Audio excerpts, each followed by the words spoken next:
오늘 말씀은 예수님께서 영광스러운 모습으로 변화하신 사건이죠.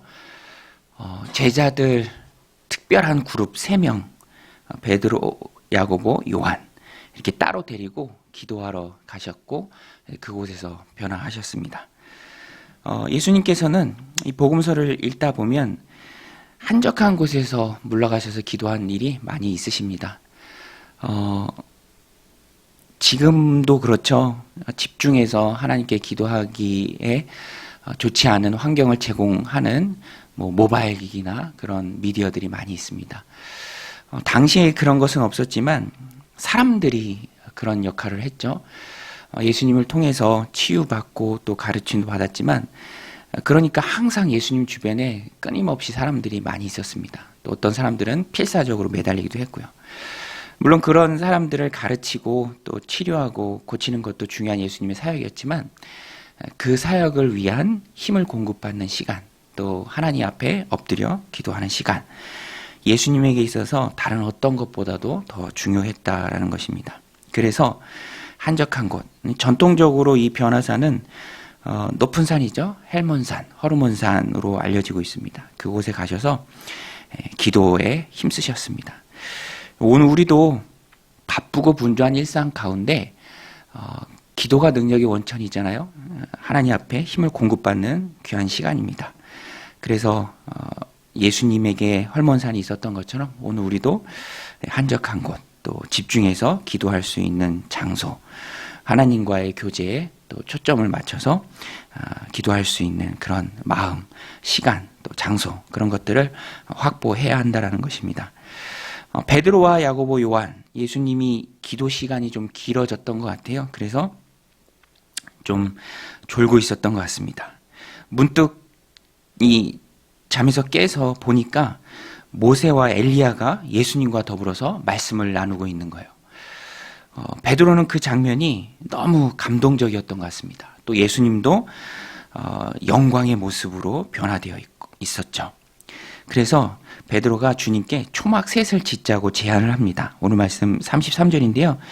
두 사람이 떠날 때에 베드로가 예수께 여짜오되 주여 우리가 여기 있는 것이 좋사오니 우리가 초막 셋을 짓되 하나는 주를 위하여 하나는 모세를 위하여 하나는 엘리야를 위하여 하사이다 하되 자기가 하는 말을 자기도 알지 못하더라. 결론적으로 베드로의 이 제안은 뜬금없는 것이었고 좀 결과적으로 엉뚱한 제안이었습니다. 그래서 베드로 자신도 무슨 말을 하는지 잘 몰랐던 것 같습니다.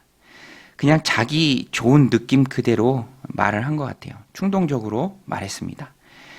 여기가 좋사오니라는 말에 그 베드로의 마음이 다 담겨 있죠. 여기가 좋사오니. 예수님께서도 베드로의 제안에 어떤 말씀도 해주시지 않습니다. 대꾸하지 않으시죠. 왜냐하면 지금 베드로가 한 말이 주님의 생각 또 주님의 마음과는 너무 동떨어진 말입니다. 지금 예수님이 모세와 엘리야와 더불어 나눈 대화는 주님의 별세에 관한 것입니다. 떠난다라는 의미죠. 그래서 그것은 예수님이 대속적 죽음을 죽으실 것을 의미합니다. 예수님의 사명이죠. 그 일을 위해서 예루살렘에 올라갈 것을 말씀을 나누고 있는 것입니다. 대속적 죽음을 위해 예루살렘으로 올라가야만 하는 그 길이 아직 남아있는데 베드로가 지금 영광스러운 산 위의 장면들을 보면서 여기가 좋사오니 우리가 여기 머무릅시다. 초막을 지읍시다 라고 하는 것은 너무 엉뚱한 것이죠. 지금 주님이 계셔야 할 곳은 산 위가 아니라 산 아래입니다. 주님께서는 가야 할 사명의 길이 있으시죠. 실제로 다음 장에서도 나오지만 산 아래로 내려오시자마자 해야 할 일들이 많이 있으셨습니다. 그 해야 할 일들이 많이 있고 가야 할 사명의 길이 있고 대속적 죽음이 기다리고 있는데 산 위에 머물 수는 없는 노릇이죠. 예수님의 제자인 우리도 이 말씀을 보면서 다짐해야 할 것이 또 늘 생각해야 할 것이 베드로가 했던 얘기처럼 여기가 좋사오니가 아니라 우리는 사역의 현장, 주님이 가신 그 길에 서야 한다는 것입니다. 주님이 가신 그 길을 우리도 따라가야 한다는 것이죠. 그래서 베드로가 구한 것은 허락될 수 없는 영광입니다. 헛된 것이죠. 고난을 건너뛴 영광은 없습니다. 갑자기 성공하고 하루아침에 탄탄대로가 열리고 한순간에 승리하고 승승장구하는 그런 길이 열린다는 것은 없죠. 사명의 길은 고난의 길이고요. 또 감당해야 될 주님이 가신 그런 고난이 사명이 분명히 있다라는 것입니다. 그래서 오늘 우리도 예수님의 제자죠. 예수님의 제자로서 우리도 사역의 현장에서 분투하고 또 싸워야 한다는 것입니다. 이 말씀을 통해서 우리의 신앙을 점검할 수 있죠. 오늘 우리의 시선은 어디에 있는가? 산 위에 헛된 영광을 구하는 혼란 속에 있지는 않은지 점검해야 합니다. 십자가가 없는 영광은 헛된 것이죠. 그래서 우리의 시선은 항상 산 아래, 사역의 현장, 예수님 우리에게 맡겨주신 그 십자가에 있어야 합니다. 지름길이 아니라 믿음의 길을 가야 한다는 것이죠. 그러면 영광은 언제 주어지는 것인가? 사역을 다 마친 후에 주어진다라는 것입니다. 바울은 평생 주를 위해 충성하고 그의 마지막 서신인 디모데후서에서 이렇게 고백했습니다. 4장 6절로 8절인데요. 전제와 같이 내가 벌써 부어지고 나의 떠날 시각이 가까웠도다. 나는 선한 싸움을 싸우고 나의 달려갈 길을 마치고 믿음을 지켰으니 이제 후로는 나를 위하여 의의 면류관이 예비되었으므로 주 곧 의로우신 재판장이 그날에 내게 주실 것이며 내게만 아니라 주의 나타나심을 사모하는 모든 자에게도니라. 바울은 자신의 삶을 전제와 같이 부어지는 삶으로 비유했습니다. 부어서 없어지는 삶이죠. 충성되게 일평생 주님을 위해 주님이 자기에게 맡겨주신 그 이방인 선교라는 그 십자가를 짓고 묵묵히 충성했고요. 마지막에 이런 고백을 할 수 있었던 것입니다. 저도 그 군생활 할 때 토요일로 기억하는데요. 전역한 선배들이 놀러 왔습니다. 그리고 이제 전역을 얼마 앞둔 사람들하고 또 이제 저 건너편에서 즐겁게 얘기 나눈 것을 보면서 저는 이등병 때였는데요. 뜬금없이 그런 생각을 해본 적이 있어요. 나도 저 무리에 끼면 얼마나 좋을까. 근데 얼토당토하는 얘기죠. 저희 중대 120명 중에 제일 막내였습니다. 그것을 건너뛰고 그 자리에 있을 수는 없는 것이죠. 열심히 군생활하고 앞에 120명 다 보내고 마지막 순간에 그 자리에 설 수 있다라는 것입니다. 바울의 고백이 그렇죠. 내가 믿음의 길을 갔다. 열심히 주님 나에게 맡겨주신 그 이방인 선교라는 사역을 마쳤다. 충성을 다했다. 이제 후로는 나를 위하여 의의 면류관이 예비되어 있다. 오늘 우리도 그 마음을 가져야 합니다. 베드로가 여기가 좋사오니 물론 일순간의 감정으로 그렇게 얘기할 수 있죠. 그러나 주님께서는 귀도 기울이시지 않습니다. 예루살렘으로 올라가셔야 하고요. 우리를 위해서 나를 위해서 대속적 죽음을 죽으셔야 합니다. 오늘 우리도 그 믿음의 길을 가야죠. 주님이 맡겨주신 십자가가 있습니다. 이것을 한 번 더 확실하게 제자들에게 말해주기 위해서 하나님께서 또 나서셔서 말씀해 주십니다.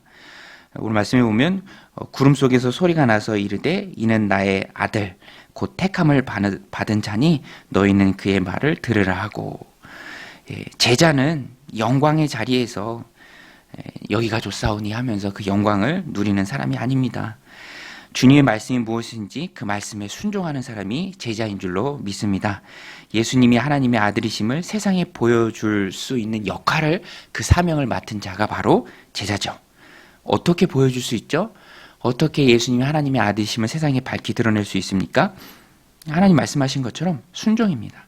우리가 주님의 말씀에 순종하면 모든 사람이 예수님을 우러러 볼 것이고 또 예수님을 믿는 자리로 나올 것입니다. 그 사명이 우리에게 있죠. 우리가 순종해야 할 주님의 말씀 많이 있죠. 모든 가르침을 우리가 다 순종해야 합니다. 그런데 여기서는 특별히 오늘 말씀 28절에 보면 이 말씀을 하신 후에라는 말씀이 나오죠. 이 누가가 부각하는 건데요. 이 말씀을 하신 후에라고 할 때 이 말씀은 예수님이 요 앞에 23절에서 하신 말씀입니다. 23절에 보면 또 무리에게 이르시되 아무든지 나를 따라오려거든 자기를 부인하고 날마다 제 십자가를 지고 나를 따를 것이니라. 베드로의 고백 이후에 이제 이 말씀을 받을 준비가 된 제자들에게 주님께서 말씀하십니다. 제 십자가를 지고 나를 따르라. 하나님께서도 예수님의 이 말씀에 제자된 우리가 순종하라라고 명령하신 것이죠. 헛된 영광 구하지 말고 십자가 지고 예수님 따르라는 말씀입니다. 사명은 각자입니다. 십자가도 각자죠. 주님께서 맡기신 나만의 십자가가 있습니다. 그러나 중요한 것은 누가 됐든 무엇이 됐든 주님이 나에게 주신 십자가라는 것입니다. 네가 지고 가라는 것이죠. 하나님도 명령하신 십자가입니다. 십자가를 피하지 말고 지고 가는 삶이, 그것이 바로 주님께, 우리 예수님께 순종하는 삶이고요. 예수님이 하나님의 아들이시며 온 세상의 구원자라는 것을 우리가 선포하는 우리의 방법입니다. 하나님이 주신 특별한 명령이죠. 오늘 우리가 지고 가야 할 십자가가 무엇입니까? 무엇이든지 주님이 주시는 것으로 알고 주님과 함께 기쁨도 또 즐거움도 누리지만, 또 내가 져야 할 십자가가 있다면 마다하지 않고 그 자리에서 순종하는 믿음의 길을 힘있게 걸어가는 저 여러분들이 다 되시기를 주님의 이름으로 간절히 축원드립니다. 우리 함께 말씀 붙들고 기도할 때, 하나님, 주님이 나에게 맡겨주신 십자가가 있습니다. 베드로는 잠깐 정신없어서 여기가 좋사오니라고는 그런 허락되지 않을 영광에 취해 있었지만 정신 차리고 또 믿음의 길, 십자가의 길, 주님의 길을 따라서 갔습니다. 오늘 우리도 하나님 내게 허락하신 그 십자가 무엇입니까? 주님과 함께 영광 누리는 것만 기뻐하지 않고 그 십자가도 달게 지고 가는 우리의 삶이 되게 하여 주옵소서. 우리 기도하며 나아가겠습니다.